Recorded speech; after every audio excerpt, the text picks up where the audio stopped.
E agora eu queria chamar aqui ao palco um convidado muito especial, nosso diretor de Educação, Cultura e Pesquisa da Endeavor Brasil, Juliano Seabra.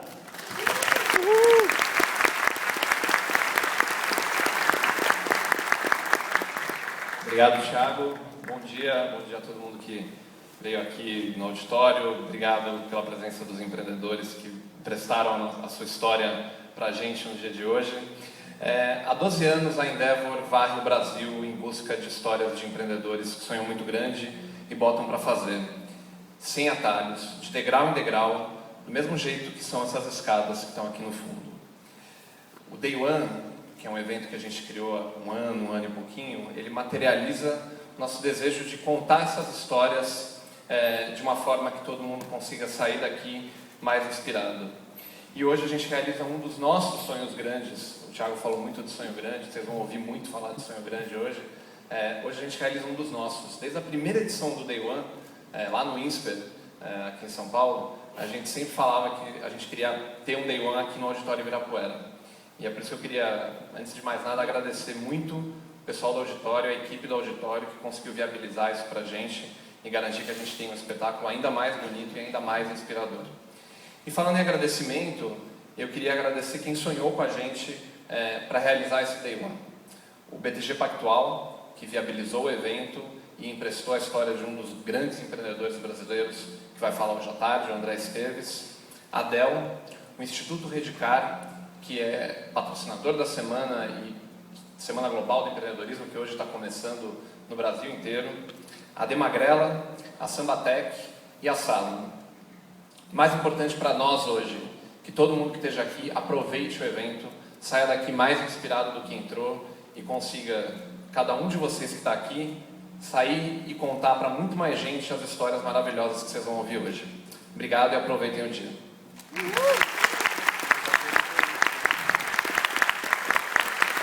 Obrigado, Juliano. Bom, vamos começar então com a nossa primeira história de hoje. Ele que é um dos veteranos do empreendedorismo brasileiro, que literalmente desafiou as leis da gravidade e levou ao pé da letra a palavra dar asas à imaginação. Uma calorosa salva de palmas. Osíris Silva.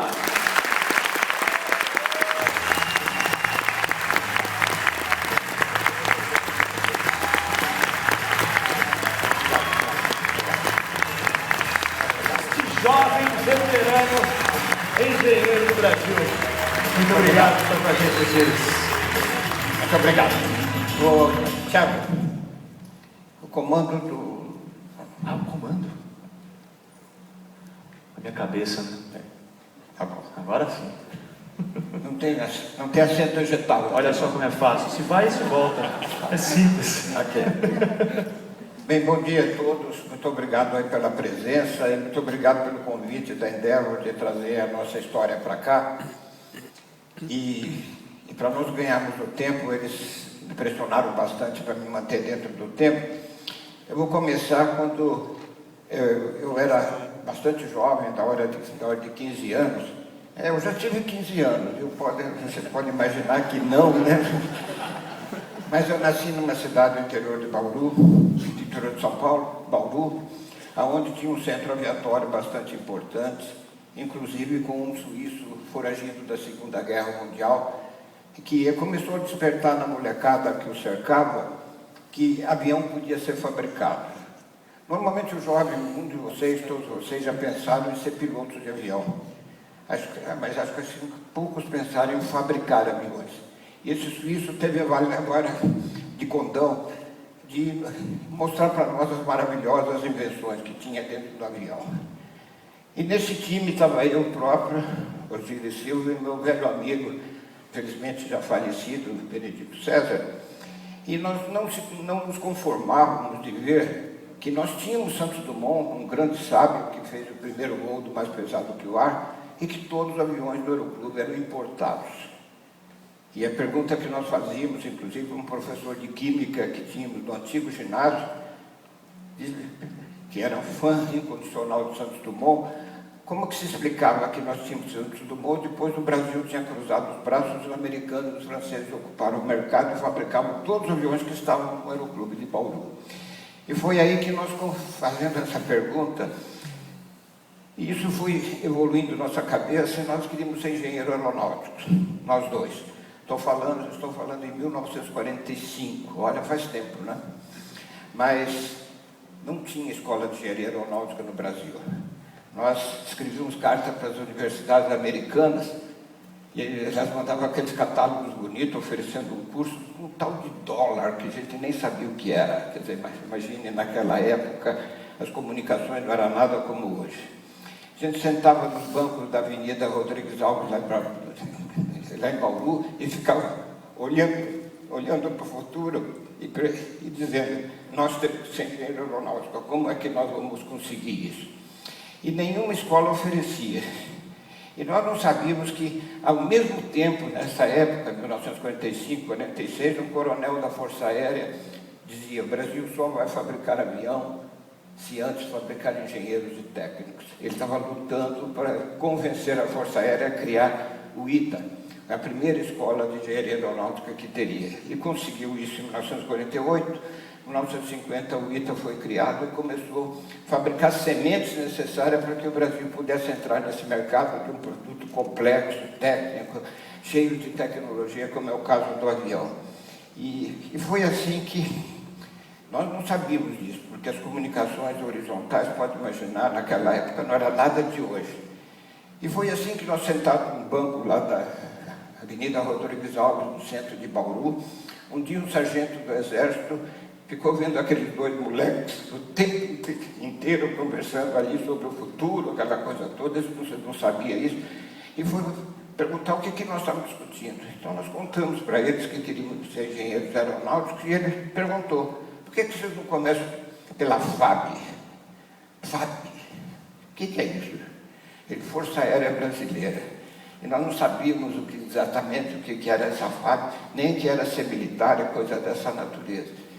E foi aí que nós fizemos o concurso, para entrar para a FAB, como ponto de partida para poder estar envolvido com a aeronáutica. E foi aí, para entrar na FAB, fizemos um concurso nacional, e como todo mundo normal, primeiro concurso, vamos ao pau, passamos.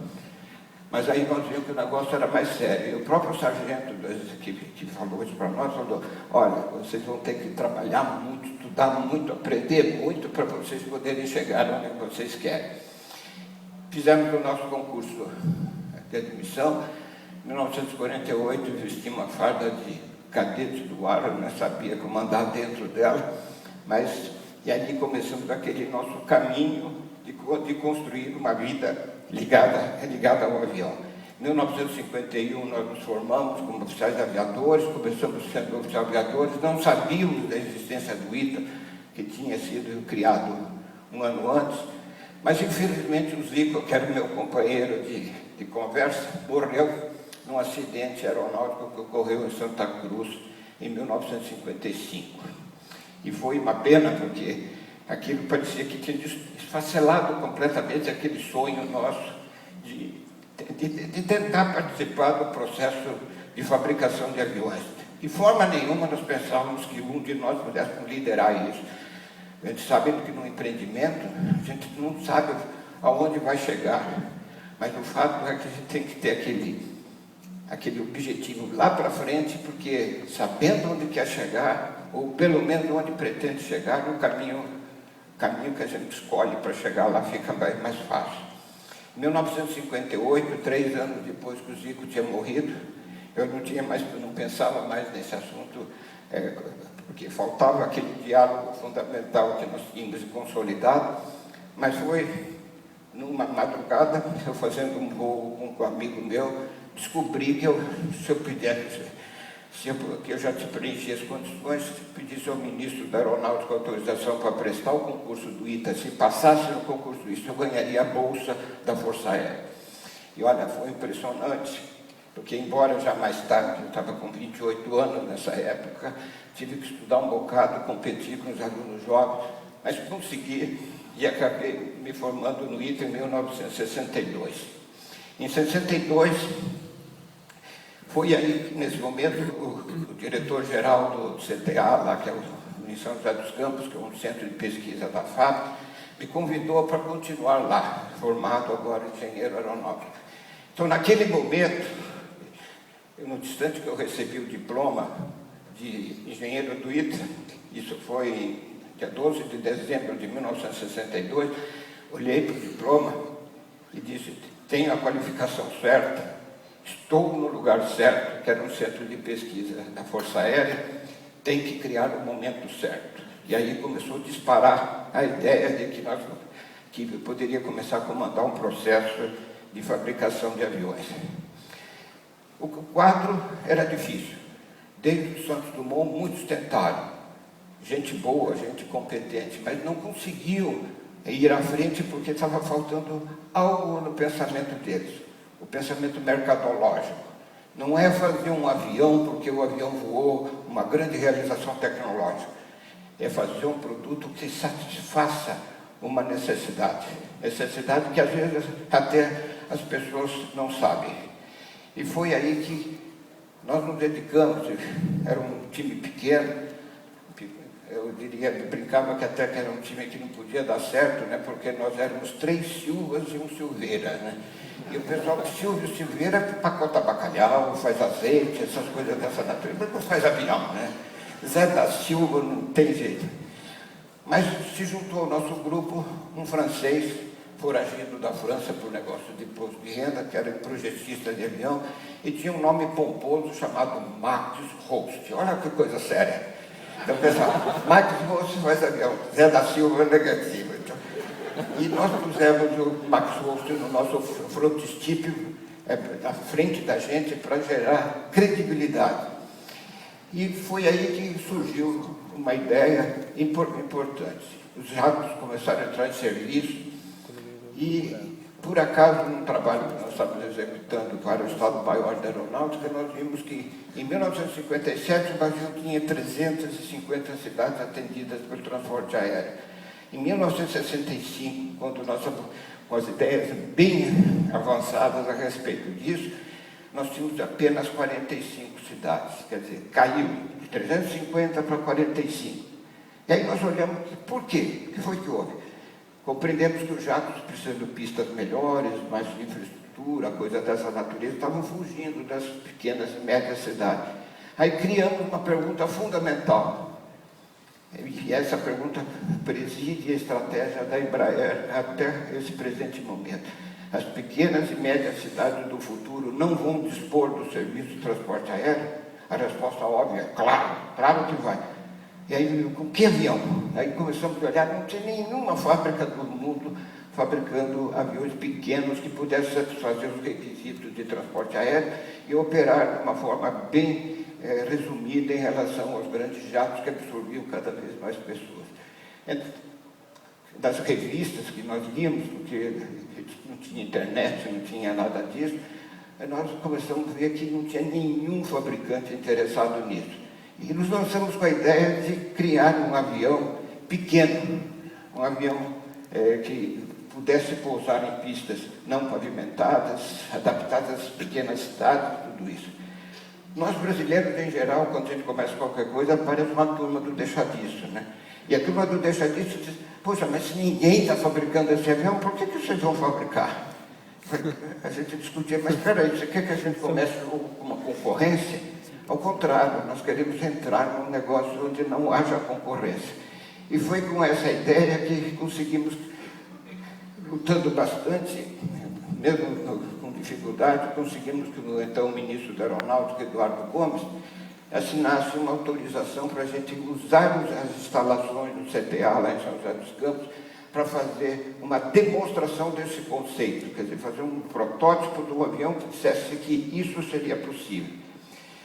Foi tudo sem recursos, foi muito difícil, ninguém acreditava, inclusive até eu fiquei muito contente porque os estrangeiros que visitavam o Brasil falavam com o ministro, diziam que o nosso projeto era uma besteira enorme, e eu ficava contente com isso, porque eu falei, se o presidente da Boeing diz que o projeto é uma besteira, e nós tivermos êxito, evidentemente a Boeing não vai ser a nossa concorrente, né? Quer dizer, Então, estimulados por essa, a gente procurava ver em cada crítica um estímulo, né, para avançar nessa direção.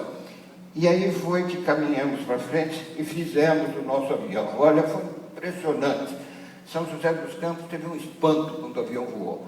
Nós éramos chamados, como o Tiago colocou aqui, os loucos, né? Quer dizer, os caras do outro lado da Dutra, porque a Dutra cortava a cidade naquela época. E aí surgiu São José de repente, no dia 22 de outubro de 1968, correu pela cidade, os caras do outro lado da Dutra fizeram um avião que decolou. Olha aí, um espanto generalizado. E o espanto foi muito maior quando o avião pousou. Aí poxa, fizeram um avião que decola e pousa, que coisa séria, né? Aí, e nós continuamos ali, e o pessoal achava bem para que servia o avião. Nós sabíamos para que ele ia servir. Ocupamos um espaço do mercado, não existia transporte aéreo regional naquela época, e nós estávamos imaginando um serviço de transporte aéreo regional que estaria no mundo inteiro, que hoje efetivamente está. E aí foi a luta para a produção. A Endeavor sabe muito bem disso, como é difícil no Brasil conseguir alguém que queira casar conosco no risco de dar um passo e a perna aguentar. Quer dizer, a gente sabe que o empreendimento, ele é amigo integrante, não sei se convive bem, mas com o risco de poder não dar certo. Primeiro item foi, vamos entregar esse projeto para uma empresa existente. Nenhuma topou. Segunda alternativa que nós buscamos, penosa, foi de levantar capitais para fabricar avião no Brasil. Nós morremos em abril de 1969, 6 meses depois que o avião tinha voado, quando o empresário aqui de São Paulo falou: se o senhor pensa que nós vamos colocar um cruzeiro, que era a moeda nossa da época, num avião de projeto nacional, o senhor está redondamente enganado. Bom, quando eu não sabia que nós estávamos perante um problema geométrico, né? Puxa vida, redondamente enganado, né? Mas, olha, o fato é que o nosso avião tinha voado e tinha uma senhora no dia do voo, dessa foto que aparece aí, olhando para o avião, ela bateu no meu braço: precisava ser tão feio? Ela perguntava. Mas, enfim, o avião tinha voado, o empresário tinha dito negativo, e aí nós ofereceram capital estrangeiro, e nós não queríamos capital estrangeiro de jeito nenhum, porque nós queríamos a propriedade intelectual, nosso projeto tinha que ser internacional. O mercado interno brasileiro não justificava uma empresa das dimensões da Embraer, nós tínhamos que partir de cara para o mercado internacional. Veja que era isso que o Tiago falou de pensar grande. Olha, nós pensamos enorme, não foi nem pensando grande, né? E foi aí então que, fechadas todas as portas, nós descobrimos que tinha uma lei da reforma administrativa que permitia criar uma companhia com participação privada e estatal, uma sociedade de economia mista. O primeiro contato foi do ministro da Aeronáutica, que disse: o governo não fabrica avião, quem fabrica avião é o setor privado, nós temos que ajudar. Bonita frase, né? Mas não tinha sido possível. Mas continuamos lutando, mas estava na realidade nós passamos, olha, diria do dia 19 de abril, dia 5 de abril, que esse empresário disse que nós fomos redondamente enganados, até o dia 19 de abril, nós ficamos olhando sem saber exatamente o que fazer. Acho que todos nós, inclusive vocês, ou já tiveram no passado, ou vão ter ainda, um negócio que, dentro de um problema enorme que tem pela frente, de repente surge um negócio de sorte, que muda tudo, troca tudo. E nós tivemos dia de sorte. Foi o dia 19 de abril de 1969, quando, aliás, foi dia 27 de abril, foi um pouquinho mais tarde, o controlador de tráfego da São José dos Campos, nós estávamos trabalhando num domingo de manhã, quando ele nos telefonou dizendo que o presidente da República estava voando para Guaratinguetá, na cidade lá perto de São José, estava fechada com nevoeiro, e que o avião do presidente ia ser desviado para a nossa cidade. domingo, 7h30 da manhã, não tinha encontrado nenhuma autoridade para receber o presidente da República. E de chofre ele me perguntou se eu poderia receber o presidente da República. Pode imaginar, quase comi o telefone, né? Porque, poxa vida, naquela época, se eu pedisse para falar com o presidente da República, de jeito nenhum. Domingo de manhã chega um cara e perguntou se eu podia receber o presidente da República. Eu podia ter dito negativo, eu estou trabalhando, não vejo esse cara me trabalhar. Mas não foi isso, não. Eu me preparei com toda a velocidade que podia, usando todo aquele conhecimento que tinha desenvolvido nos papos com os empresários e tudo aquilo, para fazer a maior lavagem cerebral da minha vida na cabeça do presidente, para mudar a política governamental, e permitir criar uma sociedade de economia mista, com capital privado, capital governamental, para que a gente pudesse lançar o nosso projeto. Olha, meus amigos, impressionante, o presidente acreditou. Nós chutamos a Embraer de hoje. Não tinha nenhuma base. Nosso hangar parecia mais uma fábrica de móveis do que uma fábrica, um negócio que tinha que fabricar do avião. Não impressionava de jeito nenhum. E chegamos dizendo para o presidente que nos fabricava aviões de todos os tipos, vender para o mundo inteiro, invertendo o balanço de comércio exterior do Brasil, quer dizer, de importador de aviões, passar para ser exportador de aviões. O presidente acreditou, pode imaginar um negócio desse?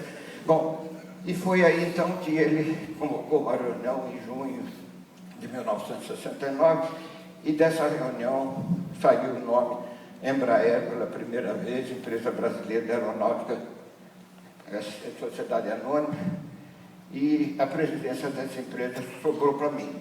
Embora meus protestos, porque eu era nessa época tenente-coronel da Força Aérea, não tinha a menor experiência industrial, e de repente o ministro disse: olha, você me fez comer muita sopa de pedra, você é um chato de galocha, de modo que você vai presidir Embraer, vai embora e não discute. E aí eu não discuti, tipo, afinal era tenente-coronel, ele era brigadeiro, né? Juízo eu tinha que ter, né? Então, foi aí então que assumi a presidência da Embraer, e que ela foi criada em 69, e a partir de 2 de janeiro de 1970 começamos a trabalhar. Tínhamos que ter estratégia, olhar para o futuro. O que nós queríamos? Produtos originais nossos, marca brasileira, que pudesse varrer o mercado internacional. Tinha que trabalhar para conceber as tecnologias necessárias, estabelecer as parcerias que fossem fundamentais, investimento em educação, formar pessoal. São José, naquela época, a economia era arroz e leite. Plantador de arroz, o ordenhador de vaca tinha que ser transformado em fabricante de avião. Pedimos à Federação das Indústrias em São Paulo, criou-se um Senai lá em São José dos Campos para o pessoal começar a aprender, e foi assim que nós começamos. O avião feio se transformou no Bandeirantes, foi o primeiro avião que nós lançamos, não teve grande sucesso no Brasil, porque o brasileiro era sofisticado, acostumado com o caviar da Varig, que ela oferecia nos voos internacionais, não ia voar num avião barulhento, quente, pequeno, coisa desse tipo. Mas nos Estados Unidos, esse avião estourou a boca do balão. Começamos a entrar no maior mercado do mundo, com sucesso, porque o mesmo fenômeno que nós tínhamos observado no Brasil estava acontecendo nos Estados Unidos. As grandes linhas aéreas estavam fugindo das pequenas e médias cidades.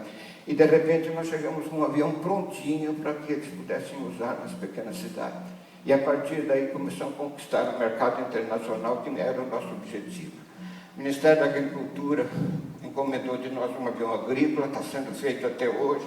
Hoje estamos exportando esse avião para 17 países. A FAB nos ajudou enormemente, comprou esses aviões. A Embraer tinha 5 meses de idade, fizemos um acordo com os italianos para produzir o avião de treinamento. Ué, está diferente aqui. Agora, eu estava falando errado. Mas aí, esse avião de treinamento a jato, a FAB comprou, e olha só que coisa impressionante, que se chama de confiança. A FAB contratou esse avião. O avião, o valor de hoje, não daquele contrato da época, o valor de hoje era um contrato de $1 bilhão, nos deu 30% de pré-pagamento 5 meses depois de criação da Embraer, para ver a confiança do investidor quanto Onde acredita efetivamente no empreendimento. Criamos empresa de vendas e começamos a assumir a venda dos nossos aviões. Nós não fizemos nada como representante, quer dizer, nós próprios vendemos os nossos aviões. A Embraer hoje é uma multinacional que está em todos os países do mundo, com brasileiros vendendo aviões, coisa que um senador outro dia, num dia que nós estávamos conversando com ele disse que não era possível imaginar que brasileiros pudessem vender aviões para americanos. É uma pena que ele tenha morrido, porque ele ia ficar assustado de ver a quantidade de aviões que nós estamos vendendo nos Estados Unidos, fabricados por brasileiros e vendidos por brasileiros. Fizemos um avião de executivo.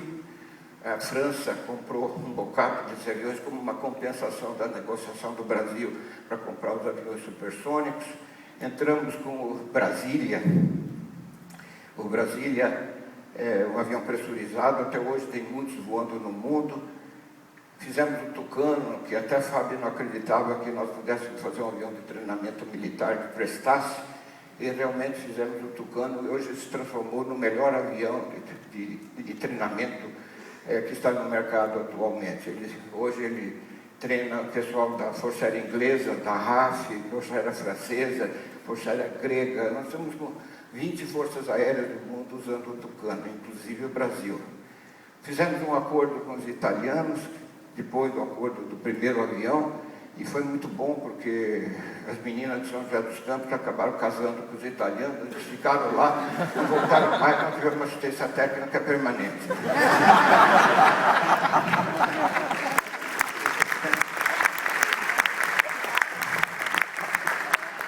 Com a crise de 1990, a Embraer entrou numa crise, e aí eu corri o risco de propor a privatização da companhia, porque a legislação estava muito complicada. Fizeram meu enterro simbólico, o sindicato lá de São José dos Campos. Eu sou exumado, viu? Fui o cara que viu o meu próprio caixão. E o sindicato brigou contra a privatização, mas o fato é que precisava privatizar para simplificar a vida da Embraer. E nós conseguimos, durante o período de privatização, fizemos um projeto desse avião. Vocês podem imaginar, são projetos complexos de aviões e tudo isso, quer dizer, exige motivação, esforço, tudo isso. E esse avião foi um sucesso internacional. Quando a Embraer entrou no mercado, empresa privada, com esse avião, estourou realmente. E hoje nós temos aviões voando em 90 países do mundo, e o mundo sabe hoje que o Brasil é um dos grandes fabricantes de aviões do mundo. Quer dizer, veja que ideias relativamente simples podem levar ao êxito. A Embraer, já privatizada, produziu esses 4 aviões. Desses 4 aviões, imagine, ela tem ordens hoje fechadas de 15 bilhões de dólares que permitem a empresa entregar avião nos próximos 3 anos.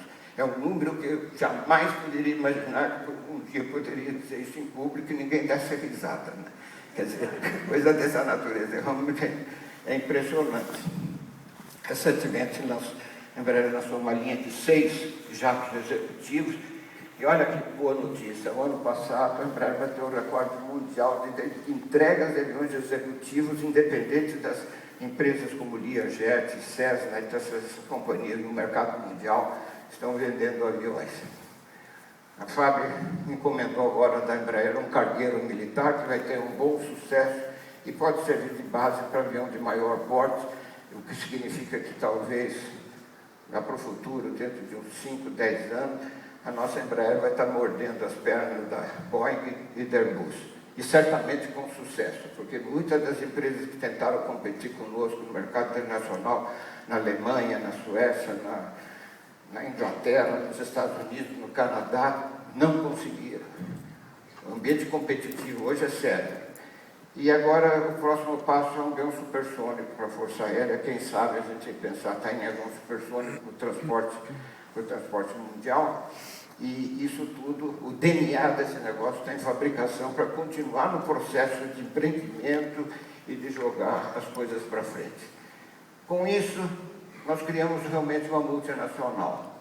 Nós estamos com empresas no mundo inteiro, subsidiárias, que estão fazendo o trabalho de venda, de peça de reposição, assistência técnica, toda essa árvore que fica embaixo de uma operação aeronáutica.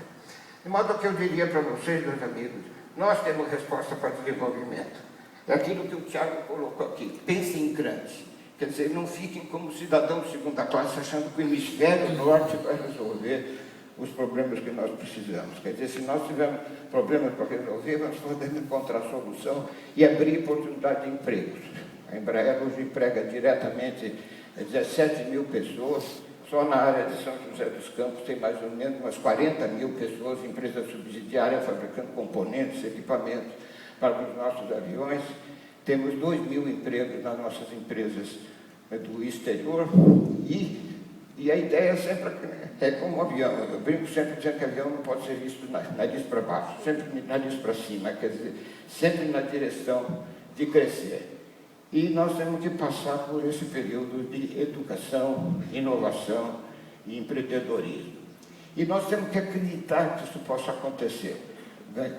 Trabalhar, nos graduarmos, irmos para a escola, educação continuada, fazer tudo o que seja necessário para que, com a competência necessária, possamos enfrentar a competência mundial, que não é pequena. E todos nós podemos nutrir sonhos. Eu acho que não é dizer o seguinte, não, eu imagino fabricar um negócio dessa natureza tal, e achar que outros possam fazer. Não, a gente assumir efetivamente a resposta disso e ser ousado o suficiente no sentido de caminhar. É claro que se a gente tiver uma cooperação da sociedade, do governo, coisa dessa natureza, as coisas ficam bastante mais simples.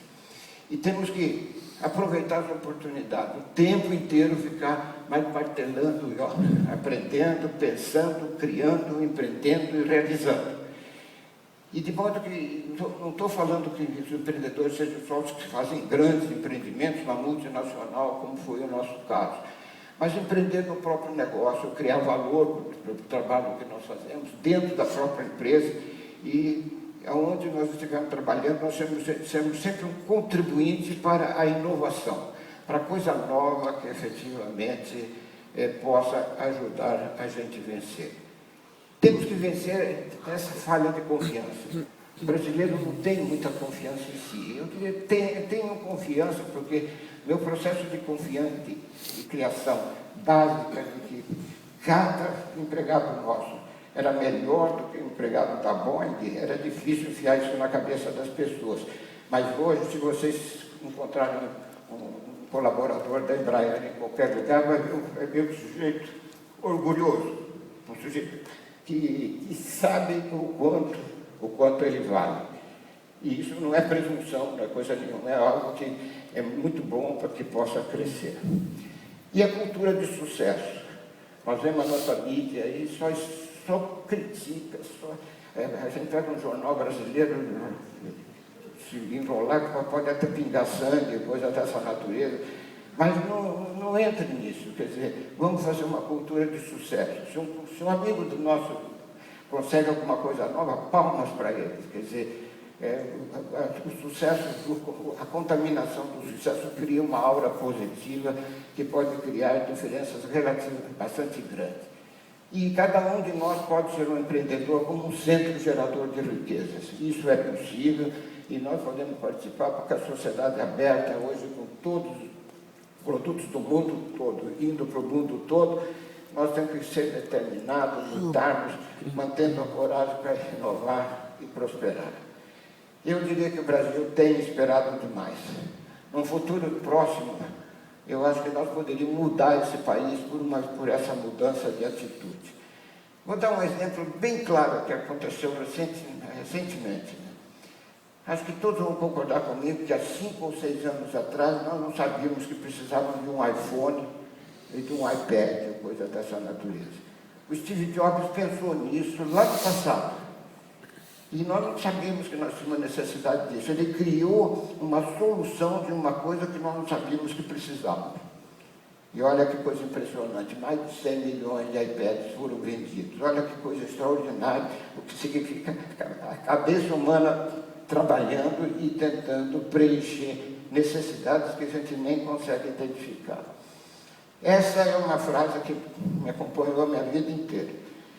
Vi essa frase pela primeira vez numa vitrine, numa loja lá em Bauru, minha terra natal. O dono da loja colocou essa frase: aqueles que não pararam, avançaram tanto que jamais poderão ser alcançados. De modo que, terminando, meus amigos, não parem, avancem sempre, acreditando que vocês podem ser melhores. E, tentando avançar, não desistam nunca. Muito obrigado.